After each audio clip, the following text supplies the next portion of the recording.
राजस्थान का वो लड़का जो पढ़ना चाहता था, गांव का वो युवक जो टीचर बनना चाहता था, एक नौजवान जो सियासतदार बनते बनते प्रदेश का सबसे बड़ा गैंगस्टर बन गया।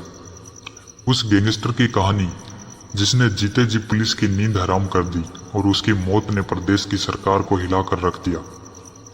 एक शख्स जिसका नाम जीते जी कानून के सबसे बड़े बही खातों में सूबे के बड़े मुलजिम के तौर पर शुमार हुआ।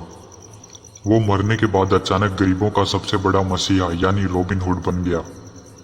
एक ऐसा रॉबिन हुड जिसके एनकाउंटर में मौत के बाद उसके जिस्म को भी पुलिस हाथ लगाने से घबरा रही थी। उसके समर्थकों ने एनकाउंटर पर सिर्फ सवाल ही नहीं उठाए बल्कि उसके मुर्दा शरीर के साथ जमकर बवाल भी काटा। उनकी जिद थी कि आनंद पाल के मुर्दा शरीर को तब तक जब तक उसकी मौत का सचाम नहीं हो जाता। लिहाजा अपनी मौत के बाद भी गैंगस्टर आनंद पाल का मुद्दा बवाल बन गया था।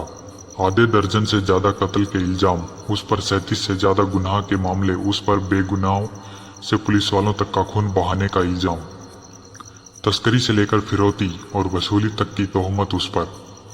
लेकिन फिर भी उसके लिए एक सुबह इतना सुलगा कि मौत के 20 दिनों बाद उसका अंतिम संस्कार हुआ। राजस्थान के सबसे बड़े और खौफनाक गैंगस्टर का ताल्लुक नागौर इलाके से था, लेकिन किसी गांव के रहने वाले अन्य आम लड़के के मुकाबले आनंद पाल ने जुर्म की दुनिया में ऐसा नाम पैदा किया कि कब राजपूत समाज की एक पूरी की पूरी पुश्ती उसकी दीवानी हो गई। नागौर से लेकर राजस्थान के अलग अलग इलाकों में विरोध प्रदर्शन देखने को मिले। असल में आनंद पाल दूसरे गैंगस्टर से कई मायनों में अलग था। एक लो ग्रेजुएट और बीएड होने के बावजूद उसने न सिर्फ जुर्म का रास्ता चुना और गुनाहों की दुनिया में गहरी पेट होने के बाद भी फर्राटेदार इंग्लिश बोलकर एक सोफिस्टिकेटेड इमेज बनाने में कामयाब रहा। नागौर के इलाके का आनंद पाल कभी शिक्षक बनना चाहता था, लेकिन जिंदगी उसे किसी और रास्ते पर ले गई। बीएड की पढ़ाई करते करते उस पर सियासत का भूत सवार हुआ। 2000 में जिला पंचायत के चुनाव हुए। आनंद पाल ने पंचायत समिति का चुनाव लड़ा और जीत गया। आनंद पाल एकदम स्टाइल से जीने का शौकीन था। वो सिर पर हेट लगाता था, लेदर जैकेट पहनता था, आंखों पर स्टाइलिश चश्मा लगाता था। जब भी सुनवाई के लिए उसे कोर्ट ले जाया जाता तो वो हीरो स्टाइल में मीडिया में फोटो खिंचवाता था। उसका अपना फेसबुक पेज था और वो सोशल मीडिया पर काफी एक्टिव रहता था। लेडी डॉन अनुराधा के संपर्क में आने के बाद से इसका आतंक और भी बढ़ गया।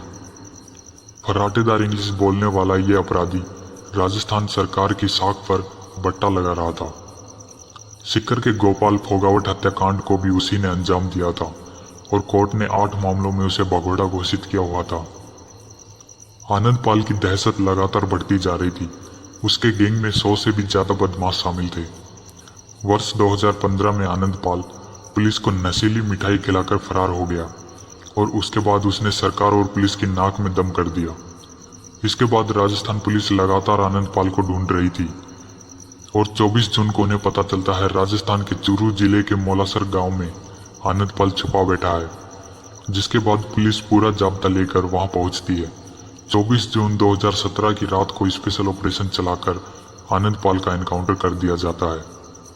कहा जाता है आनंद पाल का खौफ इतना था कि उसके शव को उठाने से भी पुलिस वाले डर रहे थे। लेकिन राजस्थान सरकार और पुलिस की परेशानी आनंद पाल की मौत के बाद खत्म नहीं होती है। आनंद पाल के मरने के बाद लोगों में गुस्से का ज्वार फूट पड़ा। उसके पैतृक जिले नागौर में सरकार का विरोध होना शुरू हो गया। राजस्थान का राजपूत समुदाय आनंद पाल के फर्जी एनकाउंटर का आरोप लगाकर विद्रोह पर उतर आया। आनंद पाल के परिवार ने उसकी लाश लेने से मना कर दिया और अस्पताल में धरने पर बैठ गए। परिवार का आरोप था कि आनंद पाल ने सरेंडर की कोशिश की थी, लेकिन पुलिस ने उसका एनकाउंटर कर दिया। आनंद पाल का शव लगातार 3 हफ्तों तक डीप फ्रीजर में रखा गया। सरकार के नुमाइंदों ने परिवार और राजपूत समाज के लोगों को समझाने की बहुत कोशिश की, लेकिन ना तो लोग और ना ही आनंद पाल के परिजन मानने को तैयार हुए। वे सरकार से सीबीआई की जांच मांग कर रहे थे। 12 जुलाई को 2 लाख लोग आनंद पाल के एनकाउंटर के विरोध में हुई एक सभा में जमा हुए, जिसे देखकर प्रशासन के हाथ पैर फूल गए। इसके बाद आनंद पाल का अंतिम संस्कार करने के लिए राजस्थान सरकार ने जी जान लगा दी। ये कहानी थी आनंद पाल, राजस्थान का एक मशहूर गैंगस्टर।